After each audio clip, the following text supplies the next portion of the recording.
Okay, this is the end of our second week with our wild Mustang, and I'm going to catch you up on the things that have happened. It's been about probably 10 or 12 days since the last video. I left him in New Mexico with DeLaws for about the first 6 days that we did that. And the reason I did it was, number one, DeLaws was willing to do it. He was willing to work with the horse and help get him a little more gentle. And also I needed to do some work on my round pen. So I brought him over here to Monument Valley, and it's been 5 days now that he's been here in Monument Valley. And I put him in a 45-foot round pen, and the first couple of days he was allowing me to walk up to him and touch him and rub on him a little bit in the 45-foot round pen because of the work that DeLaws had done. And then we had some storms move in a couple days ago. A lot of rain and a lot of high wind, and horses don't like wind. It just makes them nervous. And the domestic horses are right next to him here, and they were running, and so for the last couple of days he wouldn't let me catch him. He just was too wild. So I brought in these panels and made a little smaller pen here so I could go ahead and get my hands on him again, because my 100 days is down to 84 days. So we have to make a little progress. And if I had this horse for 2 years, I wouldn't have done that, but we do have a little bit of a time pressure here. But you can see he's starting to take this pretty well. Another thing that's happened in the 12 days since is that we've given him a name. We decided, since we're living here on the Navajo reservation, that we were going to give him a Navajo name, and we named him Najoni, which is a Navajo word that means good or beautiful or awesome, depending on the context. So it seems like a pretty good name for him. I've just noticed that he seems to be really smart, but he also has such a high fear level that slightest little thing will scare him, and I'll probably do that at some point here. I'm just going to show you, see how far back on his hip I can rub. I haven't done this with my hands. I have gotten back as far as about right there with my hand, and that was a couple days ago. He did let me get to his hip a little bit a couple days ago. When I got down on his back leg, he kicked at it, which is typical. That doesn't surprise me. I'm not going to hold that against him like that. See, that's kind of scaring him a little.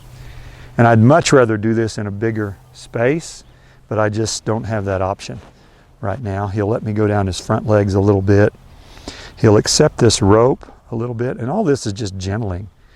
And until I get him gentle, where I can get my hands all over him and put ropes all over him without him being scared, rub all over him, there's really not much else we can do.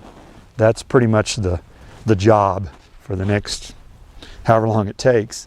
I would like to think that when we come back at the end of next week, that I'd be able to be rubbing all over him and maybe throwing some blankets on him and stuff, but I don't know.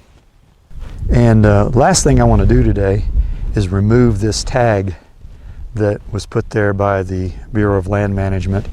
And I don't know if you can see the number. His number is 5041. I think he'll let me get around here and do this. At least that's my hope. That I can just walk up here and cut this tag off. Could have done it before now, but I wanted to record it on video. It's kind of like a rite of passage, I guess you'd say.